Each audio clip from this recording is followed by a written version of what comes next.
Suomen näkökulmasta toisen maailmansodan aika on siinä mielessä erityisen mielenkiintoinen ajanjakso, että kun näkökulmaksi otetaan Suomi, niin toinen maailmansota koostuu itse asiassa kolmesta hyvin erityyppisestä sodasta. Niissä myös Suomen kansainvälinen asema oli hyvin erilainen. Ensin on talvisota, jossa käymme jokseenkin kiistatta oikeutettua puolustussotaa imperialistista suurvaltaa vastaan, joka pyrkii valloittamaan Suomen.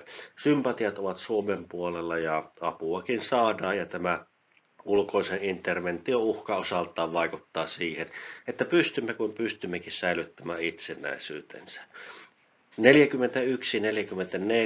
puolestaan käydään jatkosotaa, jossa me itse olemme hyökkääjiä. Me olemme liittoutuneet tosiasiallisesti, vaikka me virallisesti Natsi-Saksan kanssa. Nyt olemme käytännössä myöskin länsivaltoja vastaan, emme vain sodassa Neuvostoliittoa vastaan ja korjaamassa talvisodan vääryyksiä. No siitäkin me selviämme 44 torjuntataistelussa. Suomi jälleen kerran pystyy pelastamaan itsensä ja löydetään maa huomattavan epävarmassa tilanteessa, kun on tulitauko tehty itänaapurin kanssa ja aselevosta solmittu. Kolmantena seuraa sitten Lapin sota, jonka taistelut todenteolla alkavat syyskuun puolessa välissä ja kestävät lähes sinne Natsi-Saksan romahtamiseen saakka. Lapin sodassa taas me taistelemme entistä liittolaista vastaan ja omalla maaperällä valloittaen omia alueita takaisin. Tässä esityksessä keskityn tähän Lapin sotaan, Lapin sota pähkinänkuoressa. Sota, joka on monella tavalla sellainen tästä toisen maailmansodan sodista unohdettu ja sivuun jäänyt. Vähän meillä täällä Suomessakin, vaikka me täällä Pohjois-Suomessa kyllä huomattavasti paremmin tämä Lapin sota muistetaan, koska sen vaikutukset tuntuivat laajalla alueella, vaikka vain Lappihan siinä nimessä mainitaan. Mutta mistä tässä oikein oli kyse? Als Dank für nicht bewiesene Waffenbruderschaft. Kiitoksena aseveljeyden osoittamatta jättämisestä. Tällaisen kyltin olivat vetäytyvät saksalaiset jättäneet Muonion edustalle. Saksan armeija tuhosi laajoja alueita Pohjois-Suomessa. Taustalla oli sotilaallisten syiden ohella myöskin saksalaisten kokema katkeruus siitä, mitä he pitivät suomalaisten petoksena. Mutta vilkaistaanpa hiukan sitä, että miten tämä homma nyt oikein lähti käyntiin. Kuinka entisistä aseveljistä tuli vihollisia, kuinka taistelut lopulta olivat myös pohjoisessakin verrattain katkeria. Lapin sodan syy kytkeytyy välittömästi siihen, että millaisilla ehdoilla jatkosota saatiin päätökseen ja aselepo sovittua. Näihin ehtoihin kuului se, että saksalaiset joukot pitäisi poistaa Suomen alueelta, elleivät nämä antaudu ja laske aseitansa. Suomalaisille tämä oli aika hankala rasti, koska maantieteellisesti suuri osa alueesta oli tosiasiallisessa saksalaisessa miehityksessä. Sehän itse asiassa tämä saksalaisten alueet ulottuivat yllättävän etelään. Täällä Kainuussa esimerkiksi rautatieasema oli Hyrysalmella, 100 kilometriä Kajaanista pohjoiseen. Oulussa oli saksalaisille tärkeä satama ja niin edelleen. Siis saksalaisia joukkoja oli laajoilla alueilla Pohjois-Suomessa ja siis Lappia laajemmalla alueella. Suomalaiset alkoivatkin neuvottelemaan saksalaisten kanssa tästä vetäytymisestä ja vetäytymissopimus sitten laadittiin syyskuun toisella viikolla.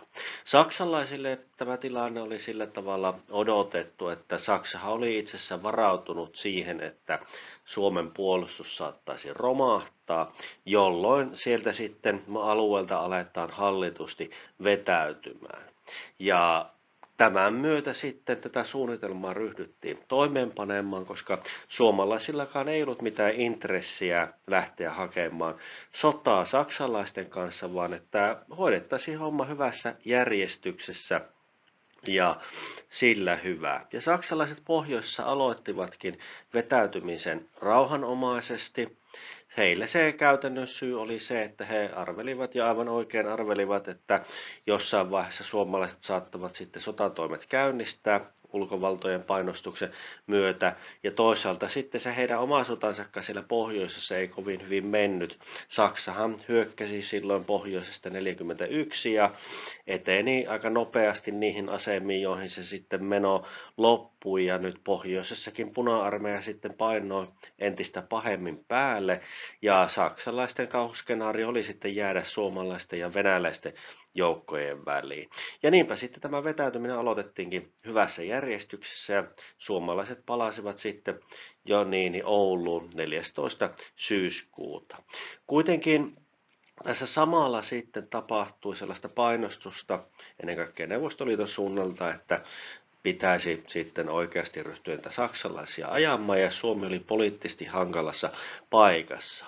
Mutta saksalaiset itse tarjosivat sitten tällaisen ulospääsyn tästä hankalasta tilanteesta ja vastuuvapauslausekkeen myöntämisen, kun käynnistivät sitten ihan Hitlerin henkilökohtaisessa johdossa ja suunnittelussa oli mukana tämän operaatio Tanneostin.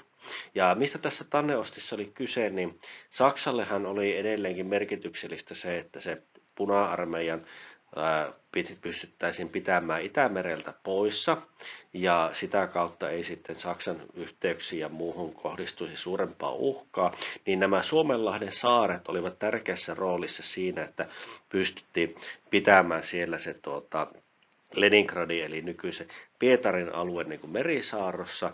Ja nyt kun tällaisen erillisen aselevon Suomi solmi, niin selvähän se oli, että ei Suomi mitään merisaartoa pyrkisi ylläpitämään, niin saksalaiset lähtivät tällaisen operaatio Tanneostiin, jossa sitten näitä Suomenlahden saaria pyrittiin sitten liittämään Saksan tähän sotilaalliseen puolustusjärjestelmään.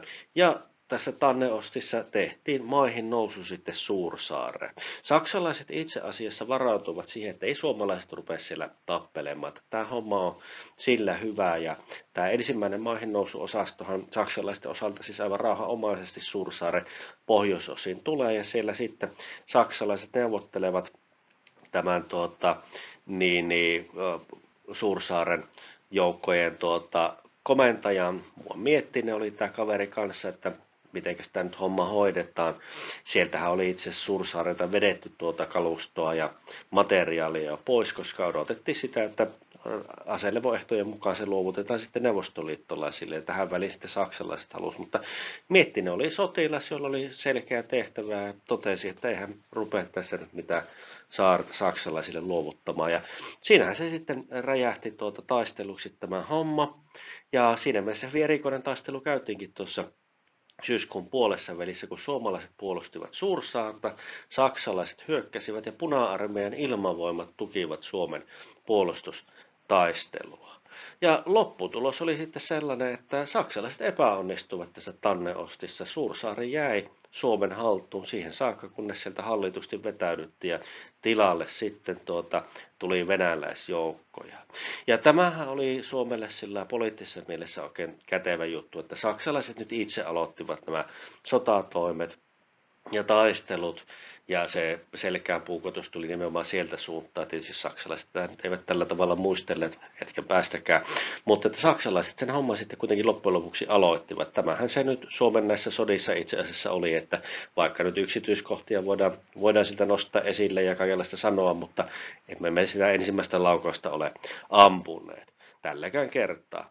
Ja pohjoisen suunnalla sitten homma kuitenkin jatkui tämän vetäytymissopimuksen mukaisella tavalla, vaikka Saksa tämän siirtonsa oli tehnyt, mutta sitten pohjoisen suunnalla sitten komennon otti komento siirrettiin kenraaliluutnantin Jalmar Siilasvuolle, ja tässä vaiheessa paine Suomea kohtaan oli merkittävästi lisääntynyt, piti sitten tehdä jotain, että tämä teatteri saadaan päättymään, siis tämä saksalaisten vetäytyminen, kun se sitä käynnistyi ja suomalaiset Ouluun saapuivat, 14. syyskuuta, niin vielä pari viikkoa siitä lähes. Se homma meni sillä tavalla, että saksalaiset vetäytyy, suomalaiset etenee. Käytännössä semmoista sotateatteria ja tämmöisiä hallittuja manööverejä, ei mitään oikeaa taistelua. Mutta tämä tietysti sitten ei nyt loputtomasti kantanut tämä homma ja painetta alkoi tulla ja Neuvostoliitto varsinkin painosti siihen. Ja niinpä sitten komento uudelle miehelle Siilasvuo pohjoiseen.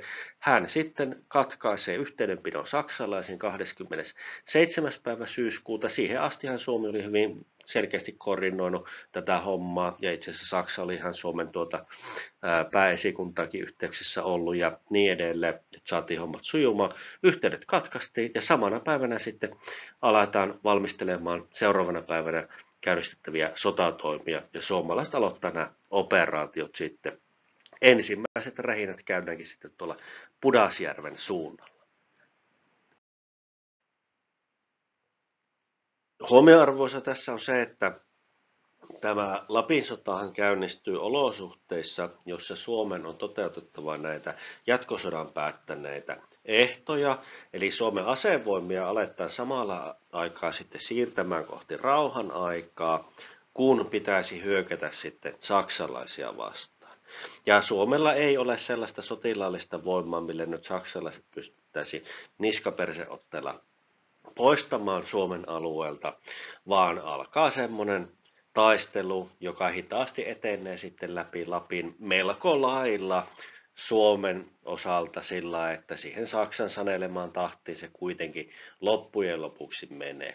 Suomi kylläkin yllättää saksalaiset tässä alkuvaiheessa tekemällä Tornion maihin nousun saksalaisten selustaan tuossa merenrannikolla, joka saksalaisille on sitten sellainen niin kuin osoitus siitä, että nyt ne suomalaiset toden teolla ovat pettureita, Finnische Betrüger, ja niin ovat sitten tosissaan näissä sotatoimissa mukana. Mutta lukuun ottamatta tätä Tornion maihin nousua, joka on uhkayritys, joka onnistuu saksalaisten selusta ja hyvin nopeastihan Suomella sitten nämä rannikkoseudut kokonaisuudessa hallussa ovat, niin tämä tapahtuu, tämä saksalaisten poistuminen maasta verrattain hyvässä järjestyksessä ja vetäytyen. Mutta ei se ole ihmekään, nimittäin nämä voimasuhteet ovat sellaisia, että siinä vaiheessa kun suomalaiset pohjoisessa käynnistävät sotatoimet, niin käytettävissä on kutakuinkin 60 000 sotilasta. Se ei ole edes 1/3 näistä Saksan pohjoisen sijoitetuista joukoista. Toki huomioarvoissa on se, että Saksallahan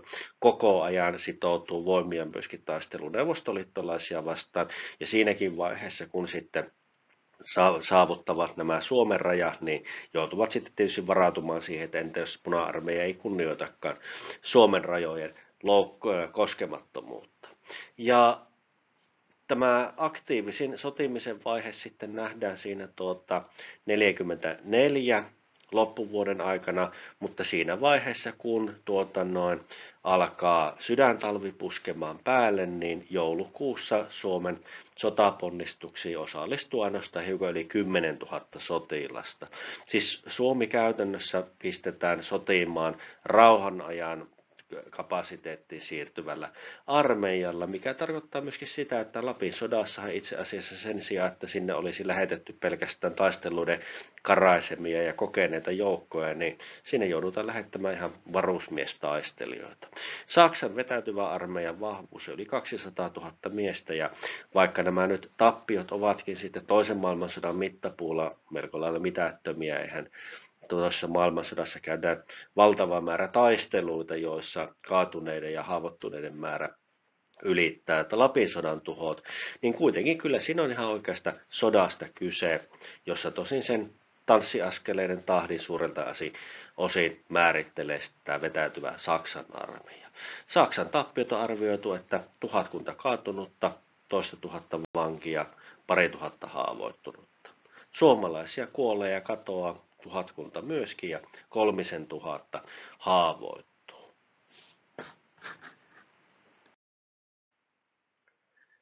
Joulukuun alkuun mennessä olosuhteet tietysti Lapissa ovat ympäristönkin puolesta jo haastavat, mutta samaan aikaan sitten tämä suomalaisten käytettävissä oleva sotavoima on kutistunut alle 10% siitä, mitä saksalaisia on.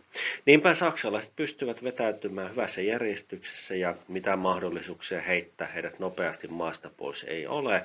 Ja pian tämän Tornion maihin nousun jälkeen sitten saksalaiset alkavat toteuttamaan tällaista poltetun maan taktiikkaa. Tässä näette suomalaisia joukkoja ylittämässä jokea ja sillan raunioita. Saksalaiset ryhtyvät systemaattisesti tuhoamaan alueelta, joilta vetäytyvät.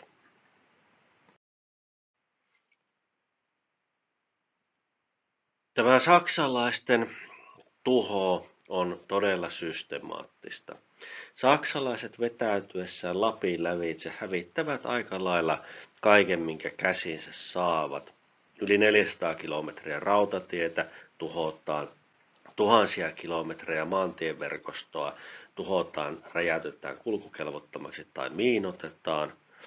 Lapin alueen kaikki lossit tuhotaan, 675 siltaa tuhotaan ja niin edelleen. Tämä infraan kohdistuva hävittäminen on systemaattista ja paikoin totaalista. Rovaniemi on näistä pohjoisen asutuspaikoista tärkein, joka tuhotaan melko lailla kokonaan. Noin 90% Rovaniemen rakennuskannassa hävitetään vetäytyneen saksalaisten toimessa. Mutta sama kohtalo sitten koskee pienempiäkin paikkoja. Ja saksalaiset eivät myöskään kunnioita tässä sitten tällaisia perinteisiä sodankäynnin sääntöjä. Useita kirkkoja mukaan lukien Kuusamon ja Kemijärven ja Rovaniemen kirkot tuhotaan tässä vaiheessa. Tämähän on jo sitten sellaista toimintaa, mikä on hyvin poikkeuksellista. Osittain tämä on siis sotilaallisista syistä tehtävää, niin kuin vetäytyvä armeija tietysti nyt jättää jälkeensä miinotteita ja tuhoaa siltoja ja muuta. Se on ihan selvä hidastaakseen perässä tulevaa vihollista, mutta myöskin ennen kaikkea kyse on tästä, että saksalaiset kostavat Suomelle sen, että minkälaisen petoksen ne ovat tehneet irrottauduttuaan jatkosodasta. Kaiken kaikkiaan arvioitu, kun katsotaan sitten tätä koko Lapinläänin aluetta, niin vajaat puolet rakennuksista tuhoutui. Siis alueelliset erot olivat suuria. Paikoin taajamat tuhottiin lähestulkoonsa kokonaan, niin kuin esimerkiksi nyt vaikkapa mainittu Rovaniemi tai Savukoski ja tietyt muut paikkakunnat, missä saksalaisilla oli mahdollisuus tällaiseen. Ja ihan perushomma oli se vaikkapa mitä jossain Sallassa nähtiin, että 2/3 rakennuskannasta hävitettiin. Huomioarvoissa kuitenkin on myös se, että myöskin Oulun läänin alueella tuhansia rakennuksia tuhottiin. Tämä ei ollut pelkästään Lappia koskeva tuho. Ja Kuusamosta esimerkiksi hävitettiin noin 2/3. Tässä näette sitten valokuvan 3 valtakunnan rajapyykiltä. Siinä suomalaiset sotilaat nostavat valtakunnan lipun rajalle, jossa kohtaavat Suomen, Norjan ja Ruotsin rajat. Ja kuten luontoa ymmärtävät ihmiset huomaavatkin, niin siinähän ollaan jo sitten uuden vuoden puolella ja verrattain hyvän sään olosuhteissa. Näin sitten tämä Lapin sota sotilaallisena operaationa pohjoisessa sitten saa päätöksensä, mutta vilkaistaanpa sitten sellaisia asioita, että jos tämä Lapin sota yleisesti on hiukan jäänyt sinne unohduksiin ja sodaksi, jota ei niin paljon muistella, niin sen seurauksissakin on asioita, joita ei ainakaan eteläisemmässä Suomessa kauheasti mietitä. Itselläkin on sukujuuret toiselta puolen kokonaan tuolla pohjoisen suunnalla, niin ei ole sillä tavalla mysteeriä nämä hommat, mutta suurelle osalle ovat nämä seuraukset aika hämärissä. Suomalainen yhteiskuntahan kaupungistui voimakkaimmin ja todenteolla vasta reilusti toisen maailmansodan jälkeisenä aikana. Nopeimmat kaupungistumisen vaiheet olivat 60- ja 70-luvut plus miinus vähän. Mutta pohjoisessa Kuusamo, Rovaniemi, Kemijärvi ja Salla esimerkkinä ovat sellaisista taajamista, jotka aika lailla suurelta osin rakennettiin uusiksi toisen maailmansodan jälkeen, koska ne tuhoutuivat tässä sodassa. Ja kaikkein selvimmin ja kiinnostavimmalla tavalla sitten tämä jälleenrakennus näkyy tuolla Rovaniemen suunnalla. Rovaniemen rakennuskannastahan noin 90% tuhoutui sodassa. Vielä sitten pitää muistaa, että saksalaiset hävittivät kyllä systemaattisesti nimenomaan sitä tärkeämpää rakennuskantaa, jota jos ajatellaan tuommoisen kaupungin toiminnan ja mun näkökulmasta, niin suhteellinen tuho oli vielä suurempi. Mutta Rovaniemen ryhdyttiin sitten rakentamaan ja niin siellä sitten tämä homma alkoi osaltaan siitä, että nyt päästiin niin kuin puhtaalta pöydältä kaupunkia tekemään, niin tätä kaupungin pohjakaavan suunnittelua ja suurelta osin myöskin sitä vaikutti jälleenrakentamiseen, niin sitä johti arkkitehti Alvar Aalto.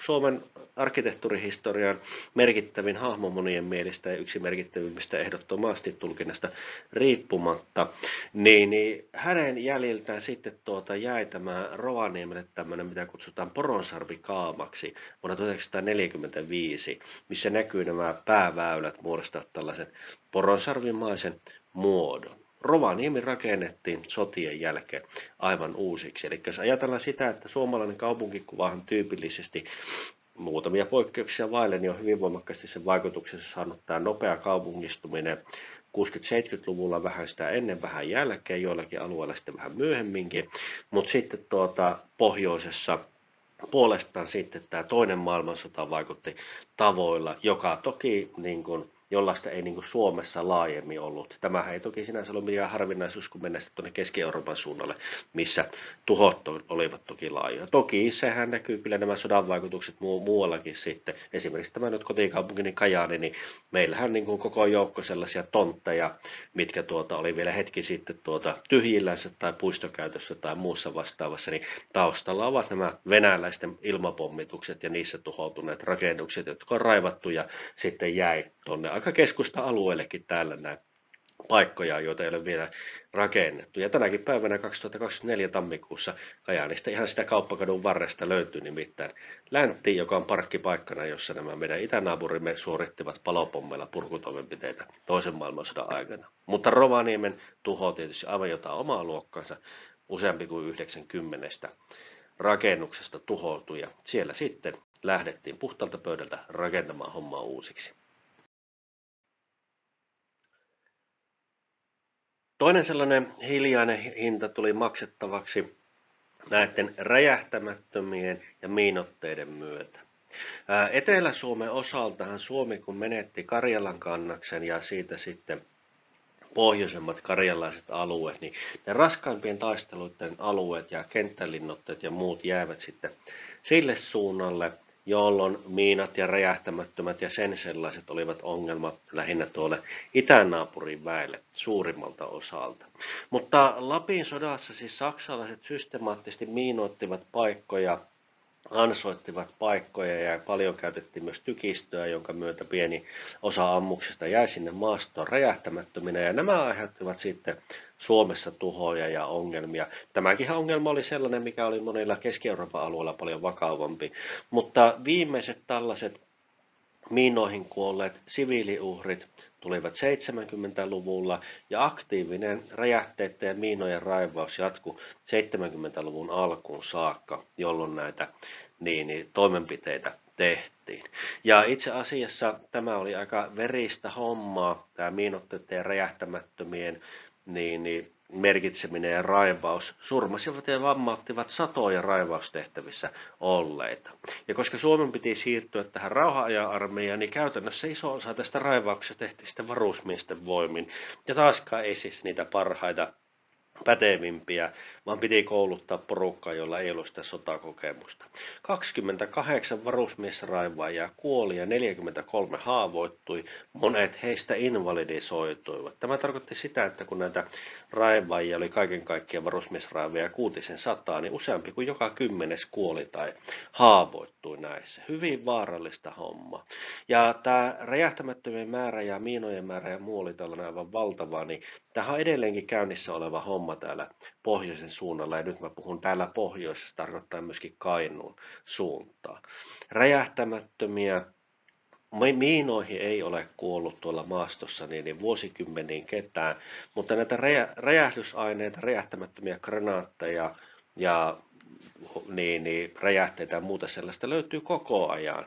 Ja tuossa tätä aineistoa kootessa niin törmäsin tällaiseen Sodankylän jääkäriprikaatin komentajan kommentti näihin liittyen, että vuonna 2020 oli vielä tilanne sellainen, että jääkäriprikaatin sakki teki tämmöisiä virka-aputehtäviä 50-70 raivaustehtävää vuosittain. Toki nyt pitää muistaa, että raivaustehtävä on myös semmoinen, että siellä kun joku vanha ukkeli viedään sitten vanhaan kotiin ja käy sitten omaiset tutkimassa kotiin ja ullakolta löytyy patronoita ja vanha käsikranaatti, niin se on raivaustehtävä, kun se käydään ottamassa haltuun ja tarkistetaan vaarattomaksi ja hävitetään asianmukaisella tavalla, ettei niissä sitä dramatiikkaa niin paljon ole. Mutta 50-70 raivaustehtävää vuosittain virka-apuna, poliisiapuna tai rajavartiostoapuna siis käytännössä ovat eli viikoittain olla. Sen lisäksi tämä pohjoisen tilanne on sellainen, että se alueen raivaamista tehdään viikkokausia vuosittain. Tämä jatkuu itse asiassa niin kuin edelleenkin siellä. Tämä alueraivaus tarkoittaa sitä, että kun on joku vaikkapa ampuma-alue tai alue, mille tiedetään näitä hävitetty näitä saksalaisten jäljiltä ja näitä R-aineita tai on joku vanha miinakenttä, niin käydään sitä läpi ja tarkistetaan se homma. Se voi olla jo ennenkin niin kuin raivattukin alue, mutta tuppaa olemaan se, että sitä ei kaikkea aina löydetä.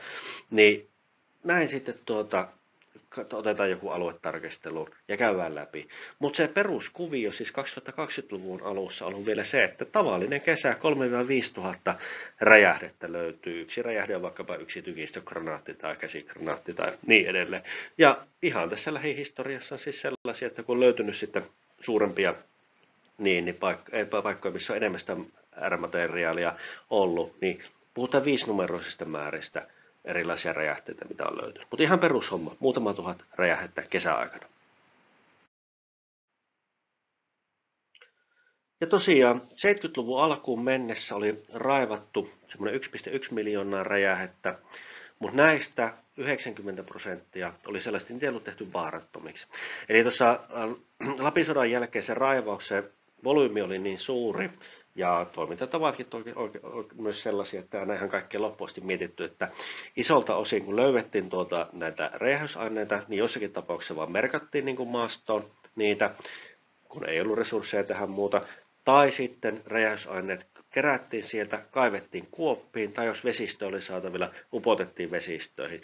Eli ainoastaan noin 10% siitä näistä löydetyistä räjähteistä niin kuin konkreettisesti tehtiin vaarattomiksi, vietiin jonnekin räjäytettäväksi tai räjäytettiin paikan päältä.